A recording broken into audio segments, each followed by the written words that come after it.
and as usual, get as many people in as possible. Short, succinct questions be a good thing. If you're tuning in remotely, if you want a supplementary, please indicate by the letter R during the relevant questions. Other, of course, just press your request to speak buttons. Question number 1. Liam Kerr, please.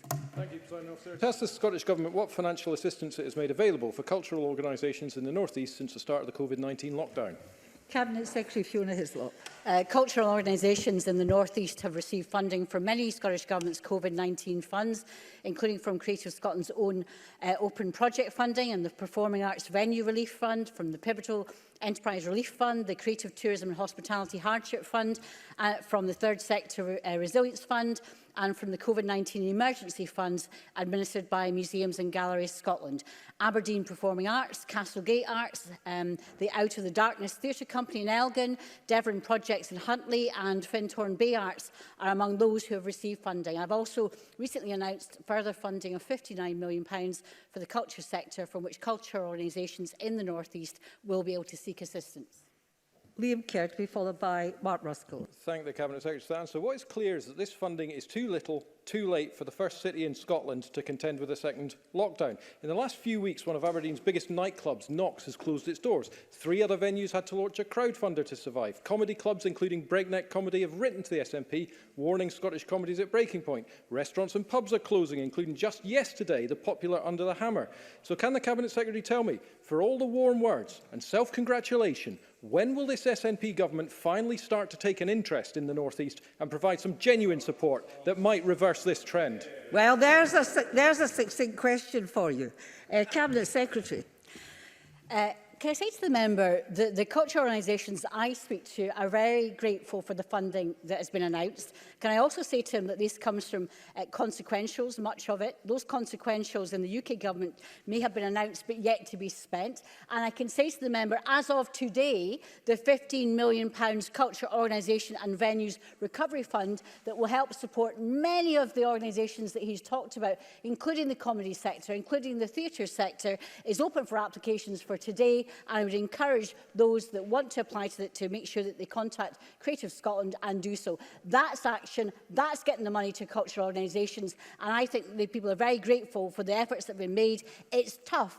It's difficult for everyone, but I hope that he would encourage the UK government also to think about the other sectors, the event sectors in particular, that cannot open at any time soon, and ensure that they also think about providing additional funds. That would bring consequentials, and we could do even more to support the North East than we are already doing. Mark Ruskell. Thanks. I know the Cabinet Secretary last year visited Creative Stirling, and I'm sure that she was impressed with its role as a real incubator of innovation and social enterprise. But organisations like that across Scotland are really struggling to fit with Creative Scotland's very narrow vision of what the sector can do. So how can the Cabinet Secretary ensure that organisations like Creative Stirling are going to get the funding that they need to help lead placemaking and a recovery from COVID?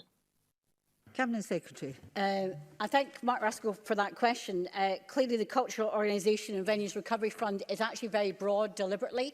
I can't give him an answer today as to whether Creative Stirling, which I visited, would be eligible, but I would encourage them to look at that fund with the applications open today. The guidelines were announced last week. I was extremely impressed with Creative Stirling. I think what they did, what they are doing in support of freelancers, artists, bringing a vibrancy to the city centre is a really good example of what creative industries and culture can bring, and certainly the support we hope for freelancers that will be announced shortly. We've announced the funding for it, but the application will help the individual artists that are within that. But I think the venue itself and the service it provides and the real energy, innovation and ideas that I experienced when I visited were very welcome. I'd want to see Creative Stirling survive and thrive. Alec Rowley. Breakfast TV, Brian Cox doing an interview where he was saying that he'd written to the First Minister and making the case for the King's in Edinburgh, which is an independent theatre. That same case I've tried to make to the Cabinet Secretary, writing to her about the Alhambra in Dunfermline, which is also an independent theatre. And some of these independent theatres don't seem to be getting included in the money that's being distributed. I wonder if that can be looked at. Cabinet Secretary. Well, in relation to the King's Theatre, it is eligible for the Performing Arts Venues Fund. It has applied to the Performing Arts Venue Fund. Brian Cox's interest in particular was to do with the capital project, which obviously we've had discussions previously about. I've written and replied to 2 letters from Capital Theatres in August in relation to this. So therefore those discussions are ongoing. But the fund that has been announced to support cultural organisations and venues, the Recovery Fund, the £15 million of that is exactly for the type of theatre that the member wrote to me about, because it's not just about regularly funded organisations that can have support. We want to try and prevent insolvencies, but also to support freelancers. So therefore the fund that is open for applications today is one that I'm sure the Alhambra Theatre, which the member wrote to me about, can consider applying to. Question 2, Willie Coffey. Thank you. To ask the Scottish Government whether it will provide an update on progress with Scottish Enterprise's strategic approach to regional economic development in Ayrshire. Cabinet Secretary. Our response to the Advisory Group on Economic Recovery committed Scottish Enterprise to working intensively with partners in Ayrshire over the next 12 months as part of a continued shift to a more regionally focused, place-based model for economic development. Scottish Enterprise is examining ways to strengthen collaboration in the region with partners in the Ayrshire Regional Economic Partnership. Its strategic approach to economic development in Ayrshire will also be the focus of discussion by the Scottish Enterprise Board in early October. Willie Coffey. Can I thank the Cabinet Secretary for that answer? I'm pleased that this approach to delivering economic growth for Ayrshire is focusing in on our needs and aspirations locally. Could the Cabinet Secretary just give an indication of how it will work in terms of engagement with the private and public sector, and whether it will include direct participation by local MSPs and MPs? Cabinet Secretary. Well, I would encourage Scottish Enterprise to work with the Regional Economic Partnership, of which they're part, along with the local authorities, and obviously engagement with elected members, both Scottish Parliament and indeed Westminster, and indeed local authority would be expected of these regional partnerships. Obviously, the Ayrshire Growth Deal, which we're very keen gets signed as soon as a date can be coordinated with the UK Government, is something, again, that will help drive forward the investment that we're looking for. But I think the vision for Ayrshire, the collaboration between the 3 Ayrshire councils is really important, and the central to that is support and investment from the private sector as well. All the growth deals have those combinations of public funding but also private investment, and I think that coordination, that focus from Scottish Enterprise, that regional focus will hopefully bear fruits at difficult times, but that's exactly when you need the vision and the drive to deliver economic growth in Ayrshire. Question 3, Edward Mountain. Thank you, Presiding Officer. To ask the Scottish Government what additional action it is taking to protect apprenticeship schemes in the Highlands and Islands, and how this compares with the rest of Scotland. Minister Jamie Hepburn.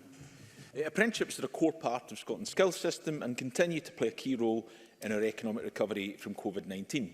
In Highlands and Islands specifically, Skills Development Scotland, the Scottish Government and Quaula Nan Elan Shiar have signed a charter agreement which includes a commitment from the local authority to provide low-cost housing for apprentices to enable young people to earn, learn and live in the islands. Funding is also available to support the provision of modern apprenticeships in Scotland's rural areas through the Rural Supplement. In 2019-20, spend in the Highlands and Islands was £459,250. And in response to the COVID-19 pandemic, SDS has been working with partners in the Highlands and Islands to support regional economic planning and to protect and expand existing apprenticeships within the region. Edward Mountain. And I thank the Minister for that answer. Apprentices in the Highlands face particular problems relating to travel, with many unable to drive and therefore relying on transport provided by their employer and driven by another employee. To some employers, this is providing an unacceptable level of risk. Minister, what advice can you give to employers and apprentices who are facing this challenging situation? Minister. Well, what I would say to them is discuss that matter with the training provider. The very point of the rural supplement that I've already mentioned is precisely to take account of some of the additional difficulties that I recognise and Edward Mountain knows as well, better than I, in fact, the challenges in our rural communities in terms of being able to commute to and from a place of work. The point of the rural supplement is to support some of these additional costs. So in any circumstance, I would encourage the apprentice and the employer to discuss these matters in the first instance with the training provider. Question 4, Claire Baker.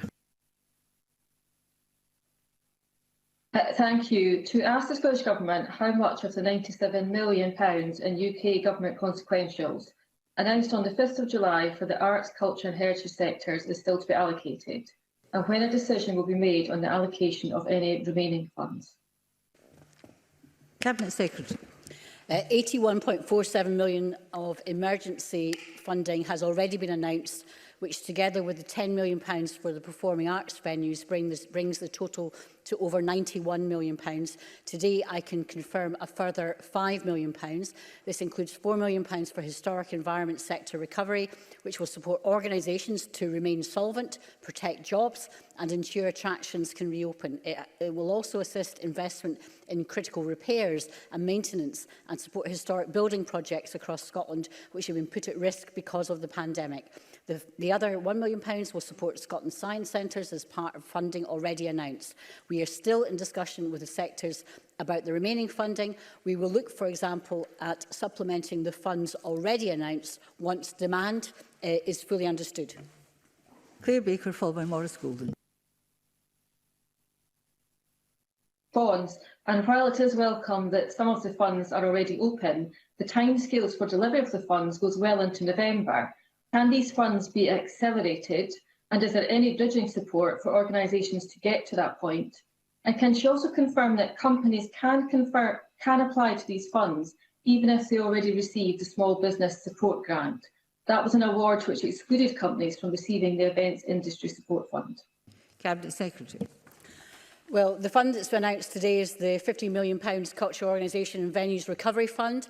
The guidelines for that were announced a week ago. The applications are open today, and the announcements will be made and they'll be assessed for the 24th of September. So this is a very quick and rapid approach to how we want to treat that. Some of the funds, as you said, may take into November to be allocated, but that's no different from the UK funds. The UK funds were announced earlier, but actually the process for application is later, but their distribution will be in November. There are already, as I said, the Performing Arts Recovery Fund. I should correct that. The Performing Arts Recovery Fund is the fund, the additional fund for that will be announced on the 24th of September. The cultural organisations have an application for today and a deadline of the Thursday the 24th of September. We are trying to make sure that we're reaching as many organisations as possible. We are being quite targeted, and we're also looking at freelancers and how we can expand that. We've also included nightclubs that provide live music as part of the venues, because we know that's an issue that Claire Baker and others have provided. I understand the desire to get these funds distributed as quickly as possible, but they have to be obviously dealt with in a way that is robust in terms of that application process. But for example, the awards for the Grassroots Music Venue Sustainability Fund will be announced on Tuesday, the 22nd of September. So there is a lot of work to be done in this, in trying to process these applications and actually set up the schemes from scratch. But I think the way we're doing it, including, for example, for the Independent Cinemas Recovery and Resilience Fund, their applications opened on the 14th of September. They've got a deadline of Monday, the 5th of October. We're trying where we can to make sure that we've got focused funds, and in areas where we know that there's general interest, for example, the cultural organisation venues, but also, for example, in freelancers, we're making sure that we can reach as many people as possible. And that's also why we're holding back some funds, not a huge amount, some funds, because we know that there will be great demand for the Freelancers Fund, for the Venues Fund, and also, I suspect, for the events funding as well. I appreciate the long answer. I had to have a lot of detail in that, but a brief question from Maurice Gold now, please. Thank you, Deputy Presiding Officer. In recent correspondence, the Scottish Government were unable to confirm if further support would be available for Glasgow's Pavilion Theatre. Will the Cabinet Secretary take the opportunity today to remove that uncertainty for one of Glasgow's much-loved institutions? Cabinet Secretary.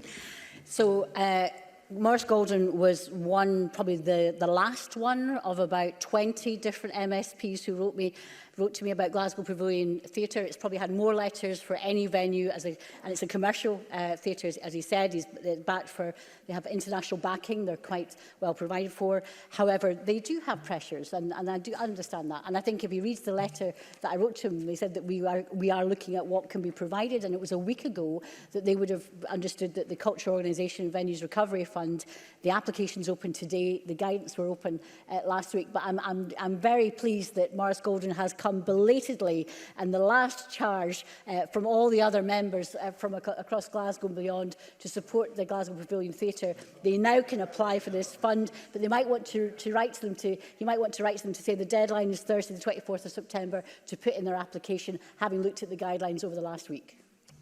Now, I want to try to get through all the questions, please. So, number 5, Murdo Fraser, please. Thank you. To ask the Scottish Government what support it is giving to businesses that have been impacted the most by COVID-19 restrictions. Cabinet Secretary. The Scottish Government has provided a package of direct support for business worth over £2.3 billion.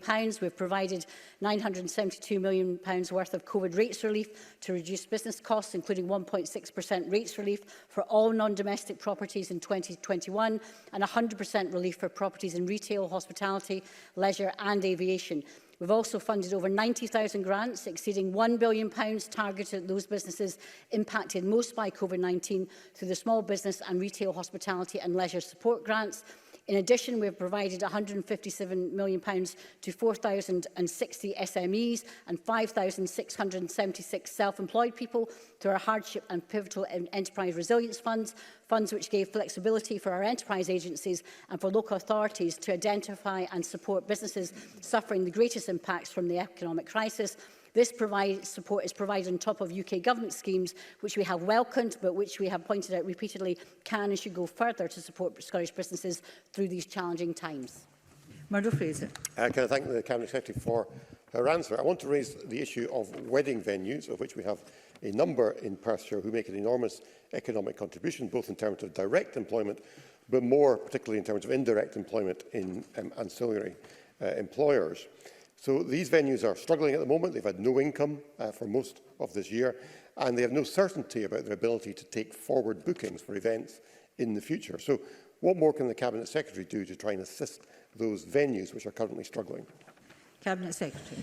The issue of wedding venues is one we take very seriously, and indeed my colleague Fergus Ewing has been engaged with the sector in particular, and to those venues, particularly hotels, that obviously rely on weddings for their income.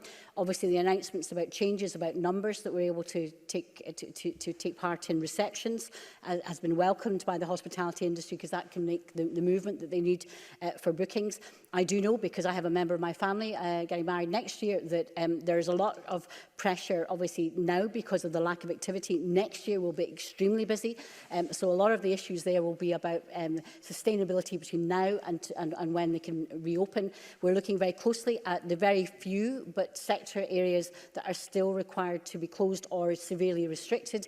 That is one of the areas that I've discussed with the UK Government, because there are sectors, we know aviation from the debate we had yesterday, we know about events that have been talked about, and we know from those nightclubs, for example, that don't have music, etc. There are particular areas like wedding venues as well, so we're looking at it very seriously. We're trying to make some steps. I would also add that the Hotel Fund Recovery Fund, the emergency funding that Fergus Ewing also announced, will help particular venues and particular hotels, and that again is additional funding that's specific in Scotland. I'd like to get everybody in, please, so I can have short answers and short questions, please. So a short supplement from Richard Lyle and another following that from Patrick Harvey. Thank you, Presiding Officer. Murdo Fraser seems to have forgotten one lifeline. And an extension of the furlough scheme would be a lifeline for businesses that have been impacted by the most by coronavirus restrictions will not have fully recovered by October. The UK Government is not willing to extend the scheme. Does the Cabinet Secretary agree that the further fiscal flexibility should be devolved to Scotland to enable us to protect jobs and firms? Cabinet Secretary. Well, if the UK Government does not want to take on the responsibility to extend the furlough, then the least it can do is provide Wales, Northern Ireland and Scotland with the flexibility to borrow to allow ourselves to move forward on this. But we have an opportunity today, this afternoon, to vote collectively for that extension of the furlough. The furlough scheme can't be extended forever, we understand that, but it was an active discussion between myself, the Ken Skates of Wales and Nadeem Zahawi of the UK Government only yesterday at the quadrilateral meeting. There was no indication that they would change, but they were very open to understand the arguments of why it should change. So I appeal to the Parliament today to get behind the motion and send a strong message from Scotland, which, with the evidence base we've got, the international comparisons, should find a way forward. Patrick Harvey. Thank you, Presiding Officer. With so many large offices rightly adapting to home working, the challenges facing independent businesses in our city centres are both immediate and long-term. What steps can the Scottish Government take right now to help prevent our city centres from dying? And in the long term, does the Cabinet Secretary agree that increasing the amount of domestic residential use in our city centres would be one important part of the solution?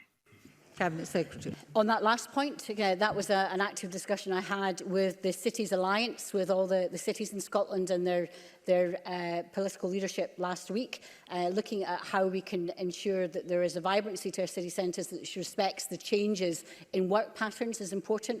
Only yesterday I was on a call with the First Minister of the Scottish Retail Consortium. They're obviously very concerned about the footfall issues, and we're also working with the Scottish Chambers and the STC, looking at how you might have a phased return of the remaining offices that is sensible, that respects home working and the changes and shifts that most companies are now making and will probably make in a permanent way. But we need to look at the lifeblood of city centres, and that means diversifying that, having a revisioning of what that might be. But I do think that rethinking residential use within city centres would help those looking for more housing, for example, but also, I think, help those independent businesses that you referred to.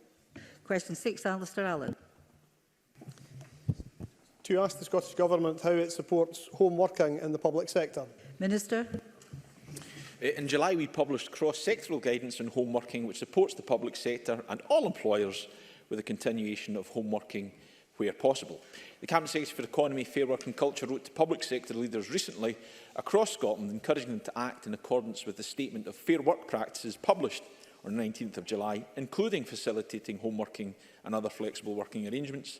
The statement outlines the shared commitment to putting fair work at the heart of Scotland's economic recovery. Alistair Allen. I thank the Minister for that answer. The trend towards home working brought about by the pandemic has the potential to be beneficial in the longer run for Scotland's rural and island areas, with more and more people able to pursue their chosen career path without having to move away from their own communities. What can the Scottish Government do to ensure that more posts can either be open to people working from home in the public sector in future, or perhaps in future from hot desks in rurally based offices? Minister. Well, of course, following a recommendation at the Convention of Highlands and Islands meeting in October 2019, this was already something we'd committed to analyse with particular reference to the Highlands and Islands. It has been overtaken somewhat by COVID-19, where we're seeing that shift happening anyway, employers responding to the challenge and facilitating home working.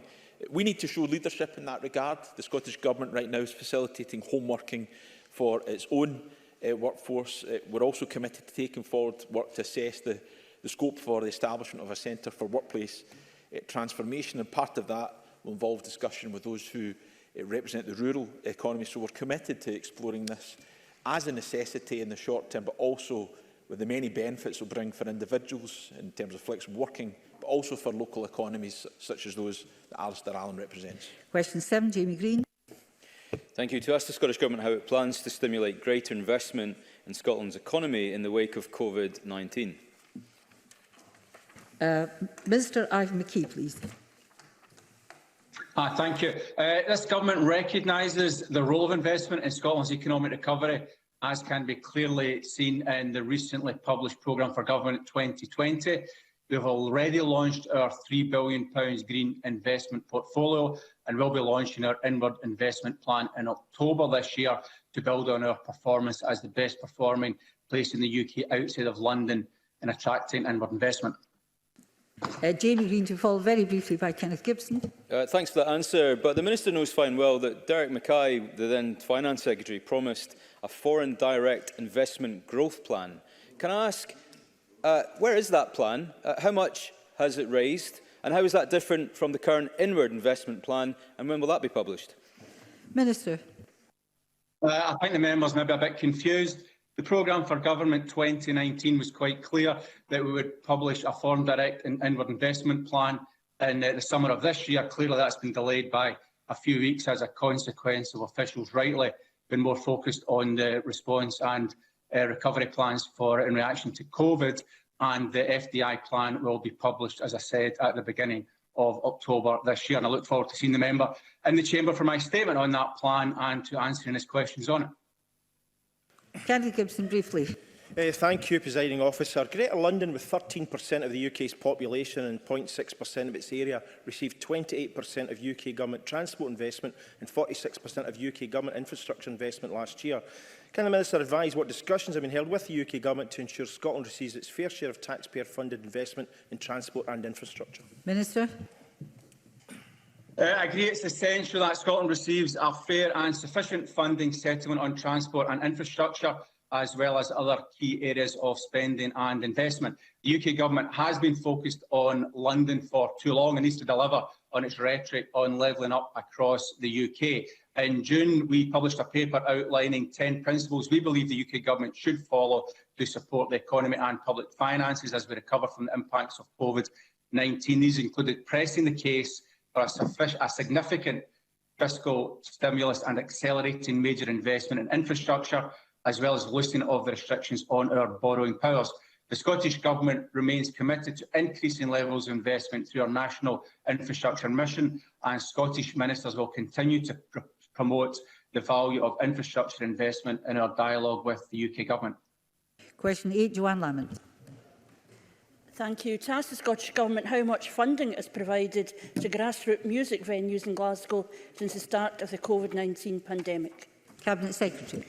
The Grassroots Music Venues Stabilisation Fund is worth a total of £2.2 million.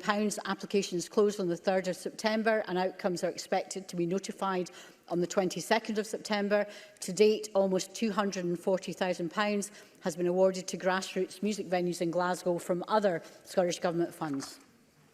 Joanne Lamont. Thank you. Although any support is welcome, industry representatives still have serious concerns regarding the long-term survival of our much-loved venues, and potential redundancies are just around the corner. Glasgow cannot afford to lose these vitally important venues. More than 16,000 jobs in Glasgow depend on the nighttime economy, generating £2.16 billion per year in income. So can I ask the Minister urgently to review what further support can be provided to this vital industry for Glasgow, and work with local authorities, industry representatives and trade unions to ensure the support desperately needed is provided? Cabinet Secretary, briefly, please. My Scottish Government colleagues have been engaged with the nighttime economy. I would encourage them to do so further. We understand that 98 applications have been received for the fund I just mentioned, 29 of which are from venues in Glasgow. I have had several recent discussions with Susan Aitken, the leader of Glasgow City Council, and she has also underlined the importance of the nighttime economy, but also the music industry to the survival of much of our culture, but also to the vibrancy of music tourism. And obviously, as the UNESCO City of Music, Glasgow has a great focus on this. So I am fully aware and understand and appreciate the seriousness of this, and we will constantly look at other means by which we can help support the nighttime economy. And I mentioned further issues around nightclubs that we will continue to look at. Thank you. That concludes questions on economy, fair work and culture, and time is pressing. So I'm going straight on to the next item of business, as the scheme members are all here and ready, and that is a debate on motion 2.